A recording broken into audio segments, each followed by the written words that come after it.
Hello everyone, welcome back to this channel. Students, आज के class में हम लोग कैश फ्लो स्टेटमेंट्स चैप्टर का बिल्कुल लास्ट सेगमेंट्स के ऊपर यानी कि cash flow from financing activities, इसके ऊपर हम लोग गहराई से डिस्कशन करेंगे और चीजों को समझने की कोशिश करेंगे। चलिए शुरू करते हैं। स्टूडेंट्स, कैश फ्लो स्टेटमेंट्स क्या होता है? कैश फ्लो स्टेटमेंट का जो फाइनेंसिंग एक्टिविटीज है उसमें कुछ चीजें फाइनेंसिंग के अकॉर्डिंग आता है। चलिए हम लोग फर्स्ट लिखते हैं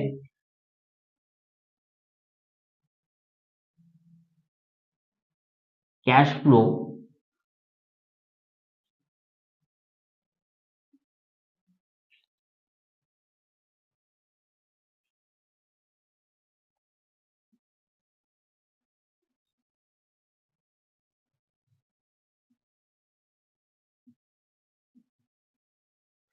फ्रॉम फाइनेंसिंग एक्टिविटी। अब फाइनेंसिंग एक्टिविटीज के अंदर स्टूडेंट्स पूरा जो सेगमेंट्स होता है ये फाइनेंस के रिलेटेड होता है। जैसे कि हम लोग देख सकते हैं कि यहाँ पे एक हम लोग फाइनेंसिंग एक्टिविटी,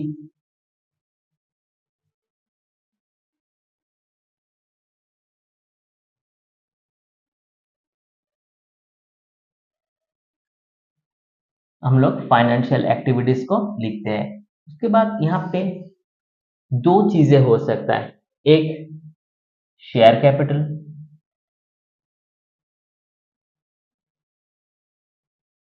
दूसरा हो सकता है लोन के। चलिए लोन और हमने देख लिया शेयर कैपिटल। स्टूडेंट्स, यहाँ पे इन दोनों सेगमेंट्स में हम लोग लोन और शेयर कैपिटल को देख सकते हैं। अब शेयर कैपिटल में इक्विटी,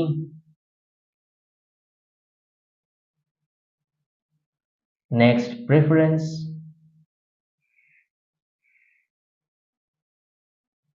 तो ये दोनों कैपिटल हमें देखने को मिलता है। और ये लोन, लोन में क्या होता है? Bank loan,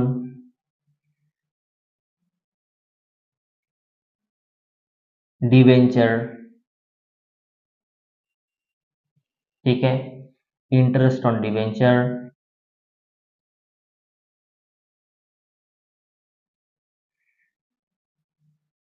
interest on loan,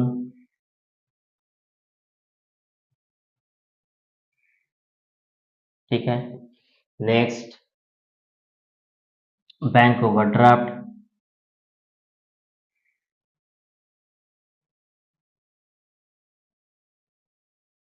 ठीक है। तो ये सब जो है बेसिकली इसको हम लोग लोन कैपिटल बोलते हैं यानी कि लोन बोलते हैं। तो स्टूडेंट्स, ये दोनों चीजें फाइनेंशियल एक्टिविटीज के अंदर हमें देखने को मिलता है। एक्चुअली जब इक्विटी आप इशू करेंगे तो उस समय जब इशू होगा और जब बाईबैक होगा। स्टूडेंट, बाईबैक का मतलब क्या है? वापस लेना। जो हमने इशू करी थी वो बाईबैक करना यानी पेमेंट करना, ठीक है। तो अगर बाईबैक होता है तब यहाँ पे पैसा देना पड़ता है। तो उस हिसाब से यहाँ पे भी इशू होता है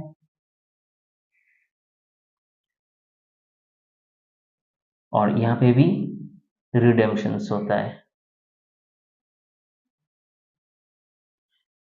ठीक है। हमने रिडेम्पशंस कर सकते हैं या पेमेंट कर सकते हैं, ठीक है। पेमेंट भी कर सकते हैं। यानी आप बैंक से लोन लिए, आपको लोन रीपे करना होता है, डिबेंचर्स दिए, अब डिबेंचर्स इंटरेस्ट के ऊपर डिबेंचर्स देना होता है। आप लोन लिए, आप इंटरेस्ट ऑन लोन पे करना पड़ता है। बैंक ओवरड्राफ्ट और ऑल्सो इसमें इंटरेस्ट भी आप देना पड़ता है। बैंक ओवरड्राफ्ट आप अगर करोगे तो आपको इसके ऊपर इंटरेस्ट भी पे करना होगा। तो स्टूडेंट्स, यहाँ पे जब इशू होगा शेयर कैपिटल के अंदर तो कैश इनफ्लो होगा यानी कैश आएगा। अगर बायबैक होता है, रिपेमेंट हो जाता है, तो कैश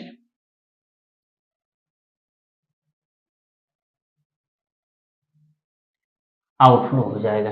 ठीक है, एस सेम एस यहाँ पे अगर इशू होता है तो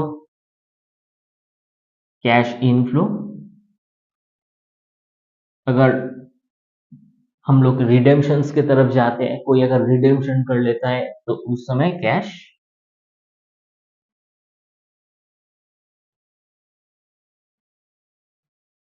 आउटफ्लो हो जाता है। ठीक है स्टूडेंट, समझ में आया पूरा कॉन्सेप्ट?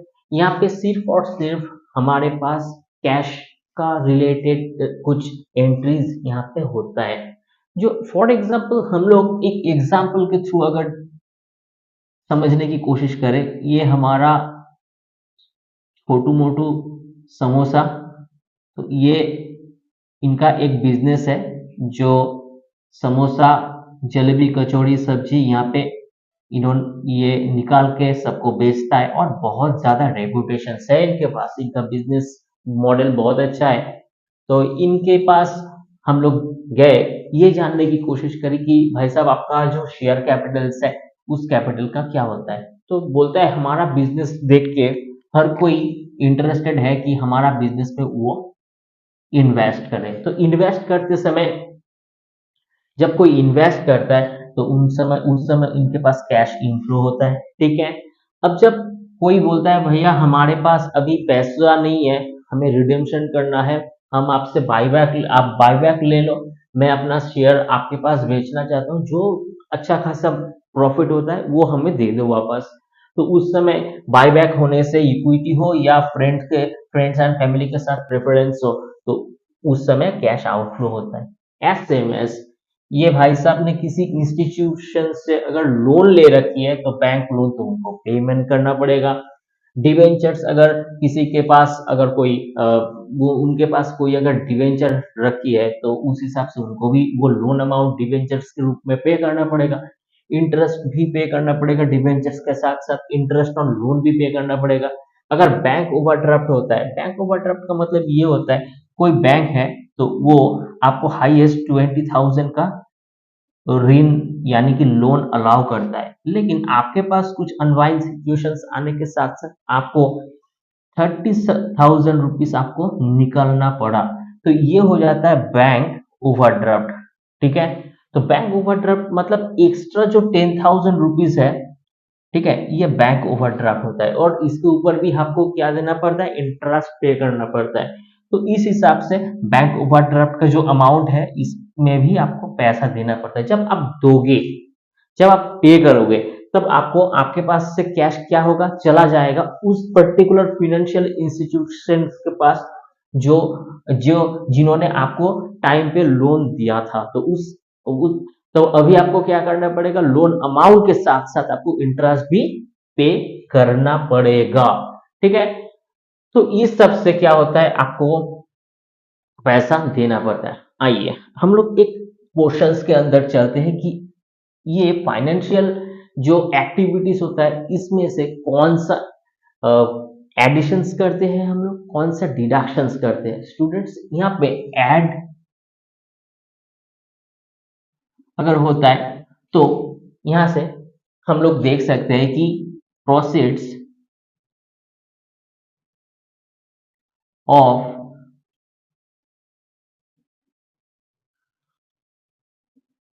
प्रोसीड्स फ्रॉम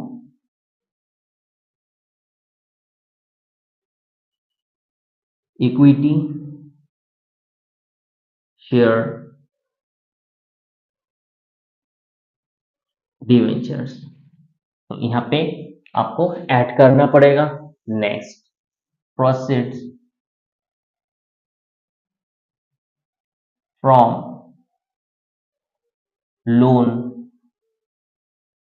और बैंक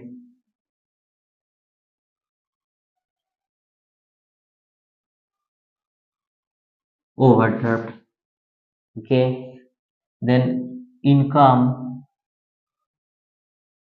from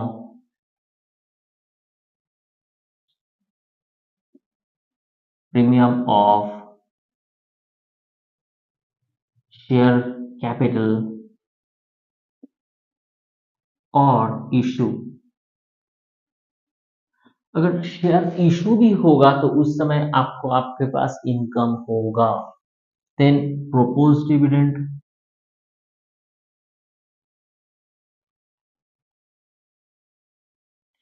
ये प्रोपोज डिविडेंड जो है वो प्रीवियस ईयर। ये स्टूडेंट्स प्रोपोज डिविडेंड जो होता है, ये आप अगर किसी कंपनी के अंदर कुछ पैसा, फॉर एग्जांपल आप 50,000 रुपीज आप इन्वेस्ट किए हो, तो उस समय उससे आपको 1,000 रुपीज का एक डिविडेंड मिलता है। ठीक है, तो ये डिविडेंड आपको पे करना पड़ता है। ये इंटरम भी हो सकता है और फाइनल भी। ठीक है, फाइनल भी हो सकता है। देन इनकम फ्रॉम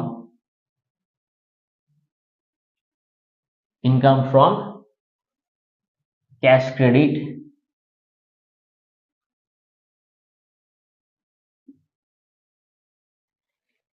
ठीक है, या बोरोइंग।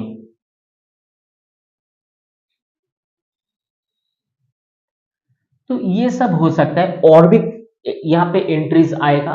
हम जस्ट आपके साथ ये डिस्कस करने की कोशिश कर रहे हैं कि फाइनेंशियल एक्टिविटीज के अंदर कौन कौन सा जो एंट्रीज होता है, जो यहाँ पे एडिशंस होता है। ठीक है, ये हमें, अगर ये कुछ पॉइंट्स हम लोग यहाँ से देख सकते हैं तो हमें अच्छा एक सेंस बनता है कि कौन कौन सा पॉसिबिलिटीज है कि वो ऐड हो पाए फ्रॉम फाइनेंशियल एक्टिविटीज का, जब हम लोग नेक्स्टली इसका एंट्री को बनाएंगे। चलिए अब हम लोग देखते हैं कि डिडक्शंस कैसे होता है। अब डिडक्शंस जब होगा, ये बहुत ही इजी है। तो proceeds from the equity shares हम लोग लिखेंगे repayment to share capital. Okay, next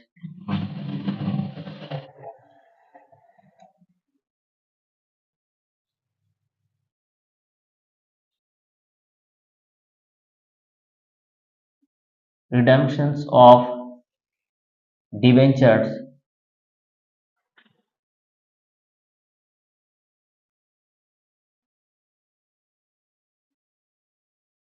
next payment of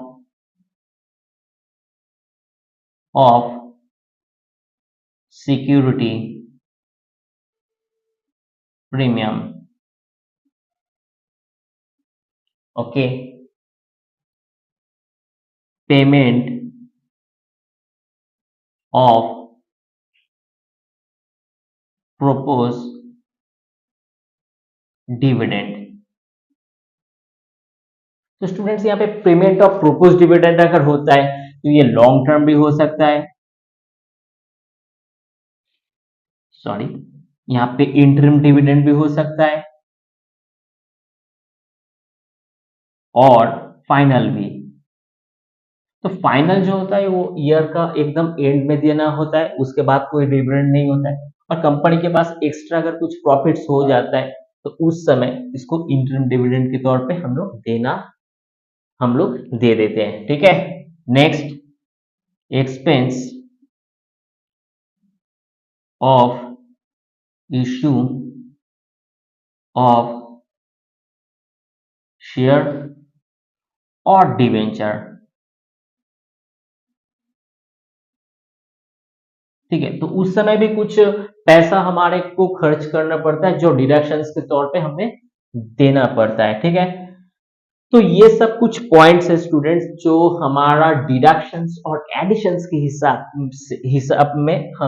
से ये आता है, और ये बहुत इंपॉर्टेंट कॉन्सेप्ट है स्टूडेंट्स। सिर्फ और सिर्फ कॉन्सेप्चुअल जो यहाँ पे जो आउटलाइंस है और क्या क्या होता है एग्जैक्ट में फाइनेंशियल एक्टिविटीज के अंदर, वो सब हम लोग जो है पूरा ये कॉन्सेप्ट के साथ साथ, और पूरा जो कैश इनफ्लो और आउटफ्लो होता है तो उसके हिसाब से हम लोग इसको डिस्कशन करने की कोशिश करी और साथ साथ ये भी देखी कि हमारा एडिशन पोर्शंस में क्या आता है और डिडक्शन पोर्शंस में। ठीक है, तो एडिशन पोर्शंस में जो हमारा जो इक्विटी शेयर्स, बैंक लोन, ये सब जो होता है ये सब ऐड होता है। और एसएमएस उसका विपरीत, जो पेमेंट करना पड़ता है, जो रिपे होता है, जो रिडम्पशन होता है, जो इंटरेस्ट पे करना पड़ता है। ठीक है, तो यहाँ पे भी और भी हम लोग लिख सकते हैं कि पेमेंट ऑफ इंटरेस्ट,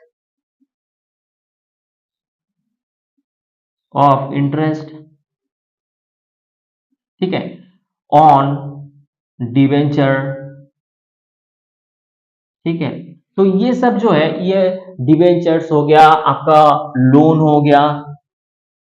ठीक है, बैंक